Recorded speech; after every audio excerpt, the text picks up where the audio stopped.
Bonjour, nous allons voir dans cette vidéo la notion de valeur propre et multiplicité algébrique. Prenons à présent l'exemple suivant. Donc, on considère ici une matrice donnée par A et deux vecteurs U et V. On voudrait évaluer les produits AV et AU et voir ce qu'on peut observer. Le calcul AU donne le vecteur U lui-même. Le calcul A fois V donne 2 fois le vecteur V. Ainsi, on a AU égale à 1 fois U, AV égale à 2 fois V. 1 et 2, dans ce cas-là, sont appelés les valeurs propres de la matrice A. Généralisons ceci. Considérons la définition suivante. Soit A est une matrice carrée n fois n. Le scalaire lambda est une valeur propre de A si l'équation AU égale à lambda U admet au moins une solution U différente de 0. Ce qui est important à considérer dans cette définition est l'équation AU égale à lambda U. Cette dernière est équivalente à AU moins lambda U égale à 0. En mettant U en évidence, on obtient A moins lambda I multiplié par U égale à 0, où I désigne la matrice identité. On voit bien que les deux expressions AU égale à lambda U et A moins lambda I multiplié par U égale à 0 sont équivalentes. Cela dit, c'est souvent cette expression qu'on utilise lors de la détermination des valeurs propres d'une matrice carrée. Et c'est cette forme-là qu'on va considérer dans nos exemples. Prenons à présent l'exemple suivant. On voudrait vérifier si lambda égale à 1 et lambda égale à 2 sont des valeurs propres de la matrice A. Commençons par le cas où lambda égale à 1. Ainsi, on a l'équation AU égale à U qui est équivalente dans ce cas-là à A moins IU égale à 0. Cette équation est équivalente au système qu'on va noter par 1. En effectuant des opérations élémentaires sur les lignes, le système 1 est équivalent au système qu'on va noter par 2. On voit bien qu'à partir du système 2, l'existence d'une variable libre x3 dans ce cas-là.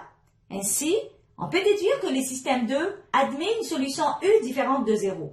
Comme les deux systèmes 1 et 2 sont équivalents, on peut dire que le système 1 admet lui aussi une solution U différente de 0. On peut ainsi déduire que lambda égale à 1 est une valeur propre de la matrice A. De la même façon, on considère lambda égale à 2 et on a l'équation AU égale à 2U qui est équivalente à A moins 2IU égale à 0. Cette équation est équivalente à un système qu'on va noter par 1 et qui est équivalent au système noté par 2. Du système 2, on voit bien l'existence d'une variable libre x3, donc ce dernier admet une solution U différente de 0. Comme le système A est équivalent au système 2, on peut déduire que le système A lui aussi admet une solution U différente de 0. Donc, lambda égale à 2 est une valeur propre de la matrice A.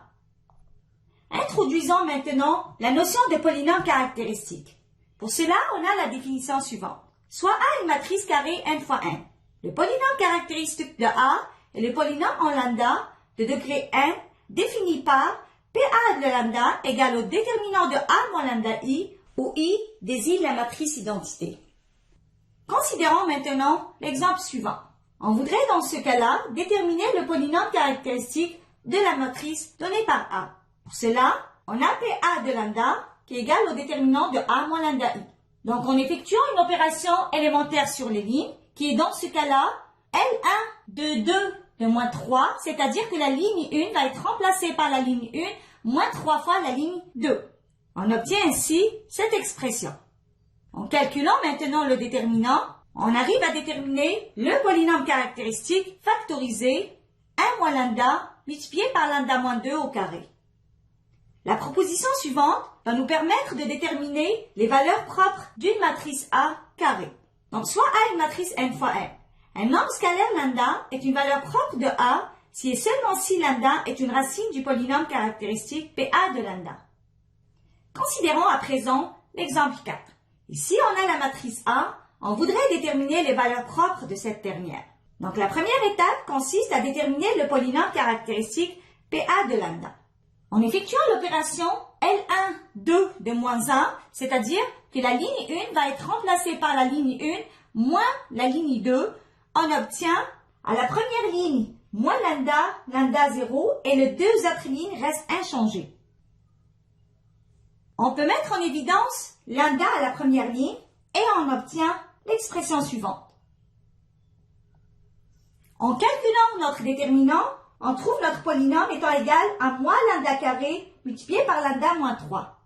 On sait bien que les valeurs propres de la matrice A sont les racines du polynôme caractéristique. Donc, mettons PA lambda égale à 0, on obtient lambda égale à 0 ou lambda égale à 3.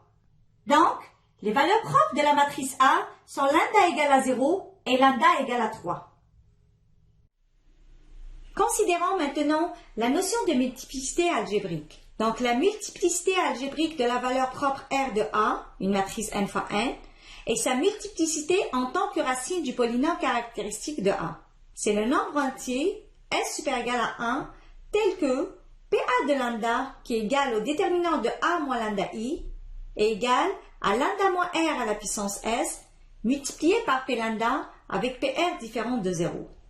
En résumé, la multiplicité algébrique de la valeur propre R de A correspond à l'exposant du terme contenant la valeur propre R lorsque le polynôme caractéristique PA de lambda est complètement factorisé. Ceci correspond aussi au plus grand entier S tel que lambda moins R à la puissance S divise le polynôme caractéristique PA de lambda. À l'exemple 5, on considère la matrice A donnée ainsi. On voit bien que c'est la même matrice qui a été considérée à l'exemple 4. Dans ce cas-là, on voudrait déterminer les multiplicités algébriques des valeurs propres de A. À l'exemple 4, on a calculé ensemble le polynôme caractéristique de A qui est égal dans ce cas-là à moins lambda au carré multiplié par lambda moins 3. Donc, cette expression peut être écrite comme étant moins lambda moins 0 au carré multiplié par lambda moins 3. Donc, on voit bien une valeur propre lambda égale à 0 qui est de multiplicité algébrique égale à 2 et une valeur propre lambda égale à 3 qui est de multiplicité algébrique 1. En résumé, nous avons pu introduire dans cette vidéo la notion de valeur propre. On a vu à partir des exemples comment définir les valeurs propres à partir du polynôme caractéristique. On a aussi vu la notion de multiplicité algébrique d'une valeur propre lambda.